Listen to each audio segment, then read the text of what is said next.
Luego, en la segunda parte del programa, recibiremos en el estudio a Juan Lucas Onieva, profesor en la Universidad de Málaga, con un currículum bastante singular que aúna la docencia, el arte dramático y la literatura, y con quien también hablaremos de valores de convivencia y su modo de acercarlos a los niños.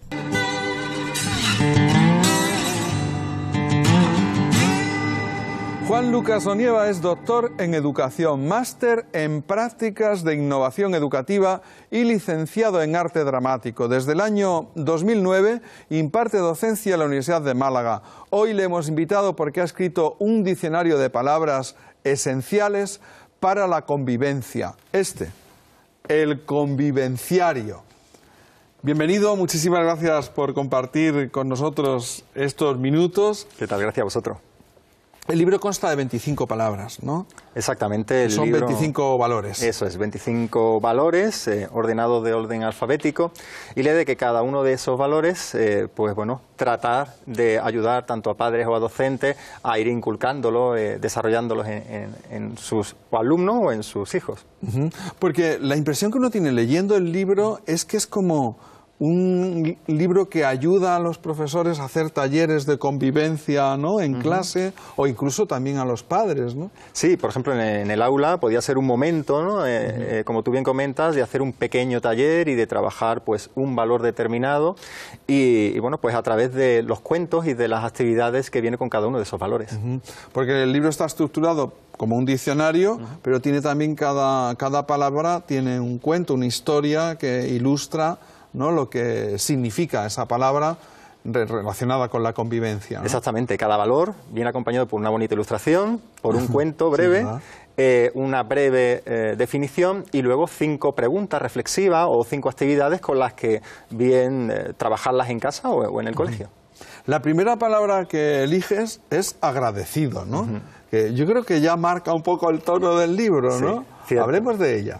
La verdad es que yo pienso que ser agradecido es esencial, sobre todo porque tendemos a no agradecer las cosas porque las damos por hecho de que los demás lo tienen que hacer por nosotros. Algo tan sencillo como ir en autobús, ¿no? Pues se supone que el conductor, pues sí, nos tiene que llevar, ¿no?, correctamente. Pero yo pienso que es esencial, ¿no?, aprender desde chiquito a ser agradecido con nuestros padres, con las personas que nos rodean. Nos va ayudando, ¿no?, poco a poco a ir desarrollando otra serie de valores que están también interconectados. A reconocer el valor, ¿no?, de lo que los demás hacen por nosotros, ¿no? Exactamente. Eso es como un punto de partida, ¿no? Así es. Luego, bueno, si te parece, podemos ir hablando de alguna de las palabras. Sí. Yo he elegido algunas así porque me han parecido muy interesantes, ¿no? Por ejemplo, creo que las siguientes son amigable y asertivo, ¿no? Sí. Que son dos cosas que a veces puede pensarse, ¿no?, que pudieran ser contradictorias, pero no lo son. Hay muchos valores que están interrelacionados, es decir, es difícil ser agradecido y no ser una persona amigable. Entonces, yo pienso que en este sentido, pues, ser amigable, cuenta la historia de un niño, ¿no?, que no entiende por qué no tiene amigos, y su abuelo, pues, le viene a decir que el secreto de la palabra amigable, pues, está en la propia palabra, ¿no?, amigo o amistad, y él va jugando con eso. Yo pienso que muchas veces los niños pasan mucho tiempo, ¿no?, jugando a videojuegos o estando solos en casa, y no tanto jugando en la calle por circunstancias, y yo creo que es esencial, ¿no?, importante ver qué hace falta para tener amistades y además llevarte bien con tus compañeros en la escuela. Pasas muchísimas horas allí también. Claro, porque ser amigable, ¿no?, no necesariamente es decir a todo que sí, todo lo que te piden que sí, porque hablas de amigable y luego de asertivo. Exacto. Es decir, de la capacidad para decir de pronto a algo que no. Oye, pero decirlo de una manera amigable, ¿no? A ver, ¿cómo es eso? Pues mira, yo me he dado cuenta, he conocido a personas ya adultas que sí que no, les da mucha vergüenza o les da mucho reparo decir no. Y yo pienso que eso es algo necesario, es decir, cuando algo no te gusta y no estés de acuerdo con algo, di que no. Porque yo creo que es importante, y hay personas que piensan que si dicen que no, van a dejar de tener amigos. Claro. Entonces tú dices, una cosa no quita a la otra, los amigos, las personas que están a tu lado, los que te quieren, te van a aceptar tal y como eres, ¿no? Y yo pienso que ese tipo de valores, ser amigable, asertivo, bondadoso, conciliador, pienso que poquito a poco hay que ir desarrollándolos uno a uno en nuestro día a día. Porque se puede decir que no de una manera, digamos, suave, ¿no? Es decir, mira, no me viene bien o no me gusta o no. Exactamente. Hay muchas maneras de decir las cosas, ¿no? En ese sentido, pues, como bien cuenta el cuento de Ser asertivo, ¿no? Es de una niña que tenía el problema, pues, que no quería decir que no, ni caer mal a los demás por mostrar cómo es. Y había una goma de borrar que le borraba esos pensamientos y le decía, no, piensa de manera asertiva, ¿no? Y es una manera de ir viendo cómo en tu día a día puedes ser asertivo sin que los demás se ofendan. Obviamente, si se ofenden, pues bueno, es su problema. Pero si lo haces con amabilidad, lo haces con respeto, yo creo que los demás lo aceptan. Sí. Vamos a ver, más preguntas. Escuchar atentamente es una expresión, creo que es la primera expresión, porque hasta ahora, o sea, en el momento de los 25 valores eran 25 palabras, pero ahí te saltas un poco, entonces me llamó mucho la atención. Vamos a hablar de ella. A mí me gusta un poco el trabajo, porque la verdad es que vas viendo, confiable, empático, escuchar atentamente, como tú bien comentas. La puse porque pienso que no solamente escuchar, porque uno está escuchando conversaciones, pero atentamente yo creo que implica mucho. Y yo creo que cuando escuchas atentamente a alguien, a partir de ella empiezas a tomar en cuenta lo que dice y a partir de ahí a respetar su opinión, ¿por qué no? O a intentar de alguna manera luego pues establecer una conversación, pero hay que escucharnos. Muchas veces nos ponemos a hablar con alguien y estamos esperando que termine de hablar para soltarle nuestro rollo. Exactamente, y tú dices, no es así, eso no es escuchar atentamente. Entonces, a través de otro cuento intento pues bueno, mostrarle al lector pues qué es escuchar atentamente y es de alguna manera establecer una conversación, no intentar llevar toda la conversación. Otro de los valores es la humildad, ¿no? Que es un valor hasta cierto punto, ¿no? Digamos que todo el mundo entiende que es un gran valor, ¿no? Sí. Pero para muchas personas, según he podido conversar, no está muy bien visto socialmente. Es decir, ser humilde... Claro. Es como ser menos, ¿no? Exactamente. Considerarte menos que los demás. Exacto. Y no tiene por qué ser así. Claro. Es, como hemos visto al principio, es valorar lo que hacen los demás, valorar cómo son los demás, demostrar que hay personas que hacen las cosas mejor que nosotros, ¿por qué no? Pero nosotros también tenemos nuestra personalidad, nuestra forma de hacerlo y no nos tenemos por qué sentir menos por ser humildes. Yo creo que eso es importante, uno de los valores que yo creo que hay que darle bastante importancia. ¿Qué otros valores destacarías de los 25? Bueno, los 25 son muy importantes, ¿no? Llevamos 6 o 7, ya lo hemos visto, pero... Y además tenerlos todos es complicado, ¿eh? Claro. Ser solidario, sensible, respetuoso sobre esto, además no todos los tenemos a un grado máximo, ¿no? A mí me gusta mucho el ser bondadoso. Y cuento la historia de un perrito, que es el de la portada del libro. Creo que es importante porque la historia llegó a contar que aunque los demás hagan cosas que te perjudican o no te ayuden, que tú aún así trates de hacer el bien por los demás. Es decir, pues esta persona me ha tratado mal, pues yo le voy a tratar mal. No, me has tratado mal, yo te voy a tratar respetuosamente, para que veas cómo se hacen las cosas, para que veas cómo, al que te gusta que te traten así, pues yo te trato igualmente de esa manera. Entonces, uno de los valores que además yo creo que une con otros muchos, como el ser paciente, el ser perdonador, el ser respetuoso, yo creo que ese valor engloba muchos otros. Tu vida no ha transcurrido siempre en Málaga, ¿no? Es decir, tú ahora estás en la Universidad de Málaga, estás investigando, dando docencia, ¿no? En la universidad, pero has estado muy lejos, ¿no? Cuéntanos un poco esta parte, ¿no, de tu vida, porque estuviste dando clase en Asia. He estado en Puerto Rico, estuve allí dando clases, y luego también en Asia, como bien dices, en Corea del Sur estuve allí también impartiendo clases, y la verdad es que uno se da cuenta cuán diferentes son... pueden llegar a ser los sistemas educativos, pero al final los alumnos tienen las mismas necesidades, la misma inquietud, los mismos temores, y la verdad es que fue una experiencia muy interesante el poder ver que aquí tampoco las cosas están tan mal. Se pueden mejorar, obviamente, y es necesario mejorar muchas de ellas, pero que no estamos tan mal como... Claro, cuando sales fuera, ¿no?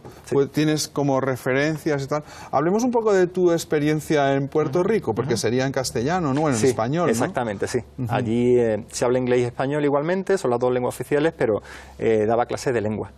Y particularmente estuve con un grupito de estudiantes que tenían una situación social no muy difícil, buena, sí, ¿no? Complicada, y la verdad es que fue genial. Empecé a dar clases de lengua utilizando un libro de texto, tuve que dejar el libro de texto, vamos a empezar a escribir poesía, vamos a aprender lenguaje a través de poesía, escribiendo cuentos de forma muy práctica, y la verdad es que fue una experiencia muy, muy buena.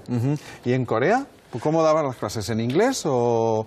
Pues al principio, claro, con alumnos de primero que no conocen el español, pues con el inglés.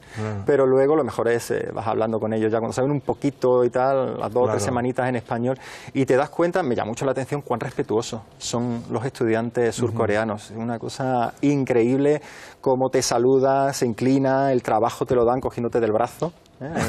Eso, yo pregunté, ¿por qué se cogen del brazo? Eso es respeto. Cuanto más atrás se cojan del brazo para darte algo, más respeto te tienen, ¿no? Qué bueno. Pero luego llega un momento que son tan respetuosos que ni siquiera te interrumpen en clase y no te preguntan nada. Dices, oye, yo necesito un poquito de feedback, ¿no? Entonces, eche de menos a los estudiantes españoles en ese sentido, por ejemplo, ¿no? Y ahora estás en Málaga y has escrito este otro libro que tienes, que es anterior, ¿no? El diario de la convivencia en clase. Este fue el primero, el diario de la convivencia en clase, un libro con más de 300 actividades muy prácticas para trabajarla en casa o en clase. Y luego decidí hacer otro que ya es el convivenciario, Cuentos con Valor, que es, bueno, quise centrarme un poquito más en los cuentos, que pienso que es esencial, ¿no? Yo creo sentarse con un niño, una niña, a leer un cuento cortito y reflexionar sobre los valores. Yo pienso que quería, ¿no?, encontrar un material para docentes con esas características. Y bueno, digamos que es un complemento, ¿no?, el uno del otro. Si tuvieras que elegir, ya sé que siempre la pregunta está imposible de contestar, ¿no?, pero uno de los 25 valores de los que hablas en el libro, ¿solo pudieras decir uno? Yo, por ejemplo, ahora mismo estoy muy centrado en el ser optimista, ¿no? Porque uno está en el día a día, ve que pasan muchas cosas, personas que enferman, personas que le despiden el trabajo, y tú dices, la actitud ante la vida, ¿no? Ese optimismo, ese ver con una sonrisa cada día y luego ir resolviendo las cosas, para mí es uno de los más importantes, ese y el ser respetuoso, que también se echa mucho en falta en el día a día. Vamos corriendo adelante, haciendo muchas cosas y dices, bueno, ¿y dónde está el respeto, ¿no?, que necesito para... Incluso yo dar el respeto a las otras personas, ¿no?, que también ¿Por qué es no esencial. definimos un poco eso? ¿Qué es ser respetuoso? Es decir, ¿qué es respetar a otra persona? Pues yo ahora mismo sí lo concibo como... primero, para respetar a otra persona es importante conocerla un poquito, ¿no?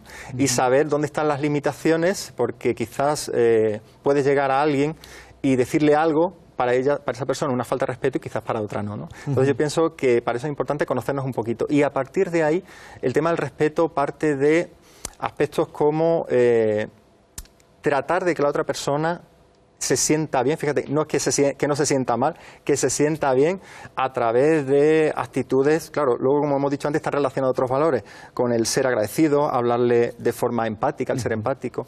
Entonces, bueno, pues eso sería más o menos, ¿no? El ser respetuoso es tener en cuenta cuáles son las características de la otra persona y valorarlas, que yo creo que eso también lo hemos visto otra vez al principio, yo creo que es lo mismo, ¿no? Valorar a los demás yo creo que es esencial. Muy bien, ha sido un placer, Juan, de verdad, tenerte con nosotros. Esperamos que pronto tengas otro libro y vuelvas a venir a la aventura a hablarnos de él. Gracias. Muchísimas gracias a vosotros. Recuperamos un fragmento del trabajo que hicimos sobre Aula del Futuro, un espacio promovido por el Ministerio de Educación para promover cambios metodológicos en la práctica docente. Puede terminar de verse en la red.